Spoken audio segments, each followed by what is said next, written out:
పార్వతీపురం మన్యం జిల్లా కురుపం నియోజకవర్గంలోని బొడ్డువారిగూడ, చాపరాయిగూడ, కొత్తగూడ గిరిజనులు తాగునీటి కష్టాలు పడుతున్నారు. గ్రామంలో ఉన్నటువంటి నేల బావుల్లోనే నీరు అడుగంటిపోవడంతో ఇక గిరిజనులకు ఊట నీరే దిక్కైంది. కిలోమీటర్ దూరంలో ఉన్నటువంటి ఊట నీరును సేకరించి తాగునీటి అవసరాలు తీర్చుకుంటున్నారు. ఈ ఊట నీరు కారణంగా అనారోగ్యాల బారిన పడుతున్నామని గిరిజనులు ఆవేదన వ్యక్తం చేస్తున్నారు.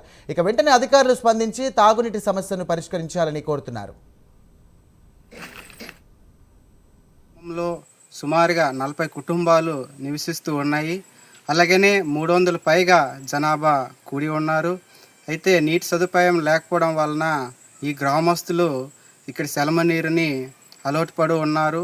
ఆ చెట్ల నుంచి ఆకులు రాలి ఆ సెలమ నీరులో పడి అక్కడ కుళ్ళి అలాగ ఉన్నటువంటి నీరుని ఈరోజు తాగుతున్నారు. అందుకు ఈ ప్రభుత్వం త్వరగా స్పందించి వీళ్ళని త్వరగా ఇంటింటి కొలాయిని రక్షిత మంచినీరుని కల్పించి ఈ విధంగా వాళ్ళు తాగడానికి ఎటువంటి ఇబ్బందులు పడనివ్వకుండా చూడాలి. గ్రామంలో సుమారుగా 40 కుటుంబాలు నివసిస్తారు.